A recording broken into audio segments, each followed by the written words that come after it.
வணக்கம் நண்பர்களே. நம்ம பெண்களுக்கான ஒரு சிறப்பு பதிவு என்னன்னு கேட்டிங்கன்னா, நீங்கள் பெண்களாக இருந்தீங்கன்னா கண்டிப்பாக இந்த வீடியோ நீங்கள் ஃபுல்லாக கேட்கணும். அண்ட் சப்போஸ் நீங்கள் ஆண்களாக இருந்தீங்கன்னா உங்கள் வீட்டு பெண்கள் மன ஓட்டத்தை தெரிஞ்சுக்கிறதுக்காக இந்த வீடியோவை நீங்கள் கண்டிப்பாக கேட்கணுங்க.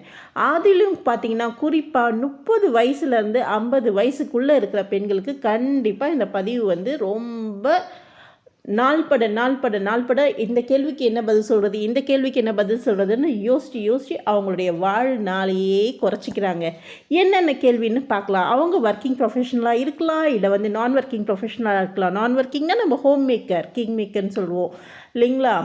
ஆனால் என்ன மாதிரியான ஜாபில் இருந்தாலும், ஜாபில் இல்லாட்டியும், சின்ன வேலையில் இருந்தாலும், பெரிய வேலையில் இருந்தாலும், கொஞ்சமாக சம்பாதிச்சாலும், நிறைய சம்பாதிச்சாலும், இந்த தினசரி இந்த கேள்விக்கான பதிலை அவங்க யோசித்து அவங்க வாழ்நாளையே அவங்க வந்து இழந்துடுறாங்க. அதாவது எதுக்காக இந்த வாழ்க்கை கடவுள் அழகாக அமைச்சு கொடுத்துருக்காரு அப்படின்றதையே மறந்துடுறாங்க. அவ்வளோ கேள்விங்க. என்னென்ன கேள்வின்னு பார்க்கலாங்களா. நம்பர் 1 என்னென்னு வந்து பார்த்திங்கன்னா, கல்யாணம் ஆகிடுச்சா. அதாவது 30 வயசில் வந்து சில பேருக்கு வந்து கல்யாணம் ஆகிறது இல்லை இல்லைங்களா. ஸோ கல்யாணம் ஆகிடுச்சா, குழந்தை இருக்கா, கல்யாணம் ஆனோன்னு நெக்ஸ்ட்டு கேட்குற கேள்வி குழந்தை இருக்கா, எத்தனை குழந்தை இருக்கா, எத்தனை குழந்தைங்க, குழந்தை இருக்குங்களா, எத்தனை குழந்தைங்க இருக்காங்க, ஆனால் பொண்ணா, என்ன படிக்கிறாங்க, ஓகே இந்த ஸ்கூலில் படிக்கிறாங்களா, ஏன் பெரிய ஸ்கூலில் படிக்க வைக்கல, இந்த ஸ்கூலில் தான் படிக்க வைக்கிறீங்க, அது மெட்ரிகுலேஷன் ஆச்சே, இது சிபிஎஸ்சி ஆச்சே, இந்த ஸ்கூலா அந்த ஸ்கூலான்னு கேட்பாங்க. அடுத்த கொஸ்டின் வந்து பார்த்திங்கன்னா, வீட்டுக்காரர் எவ்வளோ சம்பாதிக்கிறாரு, கல்யாணம் ஆகும்போது என்ன வேலை பார்க்குறான்னு கேட்பாங்க. அடுத்தது எந்த ஸ்கூலுன்னு தெரிஞ்சதுக்கப்புறம் வீட்டுக்காரர் எவ்வளோ சம்பாதிக்கிறாரு அப்படின்ற கொஸ்டின் நம்ம பதில் சொல்கிற மாதிரி இருக்கும். அதுக்கப்புறம் வந்து என்ன கேள்வி, சொந்த வீடா வாடகை வீடான்வாங்க. அடுத்தது கார் இருக்கா, என்ன மாதிரியான கார் வச்சுருக்கீங்க.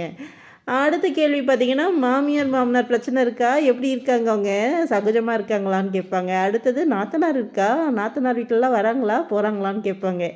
அடுத்தது எந்த காலேஜு சேர்க்க போகிறீங்க பசங்களை, ஸ்கூல் முடிச்சிட்டாங்கள்ல, எந்த காலேஜ் சேர்க்க போகிறீங்க, எந்த கோர்ஸ் சேர்க்க போகிறீங்க, எவ்வளோ மார்க் எடுத்திருக்காங்கன்னு அடுத்த கேள்வி கேட்பாங்க. பொண்ணா, ஸோ பொண்ணுன்னா லவ் பண்ணுவா, நல்லா பார்த்து இருந்துக்கோங்கன்னுவாங்க. அடுத்தது பையனா, தம் அடிக்கிறானா, தண்ணி அடிக்கிறானா, சீக்கிரமாக கல்யாணம் பண்ணிவிடுங்க, நல்ல வேலை கிடச்ச உடனே அப்படின்வாங்க. ஸோ இவ்வளோ கொஸ்டினுக்கு நம்ம பதில் சொல்லணுங்க. கண்டிப்பாக இந்த பெண்கள் வந்து இந்த கேள்விக்கு பதில் சொல்லாமல் அவங்களுடைய வாழ்நாளை கண்டிப்பாக இந்த 30 வயசுலேருந்து 50 வயசு வரைக்கும் கிராஸ் பண்ணாமல் இருக்கவே முடியாதுங்க. ஆனால் என்னென்னு கேட்டிங்கன்னா, இது எல்லாமே நம்ம அனுபவித்து வாழ வேண்டிய வாழ்க்கை. மற்றவங்க கேள்விக்கு நம்ம பதில் சொல்லணும்னு நம்ம நினச்சிட்டு ஒரு நாளையும் வந்து பயந்து வாழ்ந்துட்டு இருந்தோம்னா நம்மளுடைய வாழ்க்கை எங்கே இருக்குது, நமக்கான வாழ்க்கையே இல்லை. ஸோ யாருக்காகவும் எதுக்காகவும் அந்த 30லேருந்து 50 வயசை வந்து விட்டு கொடுக்காதீங்க. உங்களுக்காக நீங்கள் வாழுங்க. உங்களுக்கான அமைச்ச வாழ்க்கையை நீங்கள் மட்டும்தான் வாழ முடியும். மற்றவங்களுக்காக அதை யாருக்காகவும் எதுக்காகவும் எந்த காரணத்துக்காகவும் விட்டு கொடுக்காதீங்க. உங்களுடைய குடும்பம், உங்களுடைய குழந்தைங்க நீங்கள் டிசைட் பண்ணணும். மற்றவங்க கேள்விக்காக நீங்கள் ஒன்று பார்த்து செஞ்சீங்கன்னா, அவங்க இப்படி கேட்குறாங்க, அதுக்கு நான் இப்படி பதில் சொல்லணும், அதுக்காக நான் இதில் போய் சேர்க்கணும், அதுக்காக நான் இது பண்ணணும், அதுக்காக அவங்க வீடு இருக்கான்னு கேட்குறாங்க, வீடு வாங்கணும், அச்சோ இந்த காலேஜில் சேர்த்தா சரியாக படிக்க மாட்டாங்கன்னு சொல்கிறாங்களே, நல்ல வேலை கிடையாது, அப்பெல்லாம் கிடையாதுங்க. உங்களுடைய வாழ்க்கை நீங்கள் தான் ரசித்து அதை ரசனையோடு எடுத்து போகிற மனப்பக்குவம் கடவுள் உங்களுக்கு மட்டும்தான் கொடுத்துருக்காரு. ஸோ மற்றவங்க கேள்வி கேட்குறாங்கன்றதுக்காக உங்களுடைய வாழ்க்கையை வந்து மாற்றி அமைச்சிக்காதீங்க. இது உங்களுக்கான வாழ்க்கை, நீங்கள் மட்டும்தான் வாழ போகிறீங்க. உங்களுடைய ஃபேமிலியோடு நீங்கள் சந்தோஷமாக வாழணும்.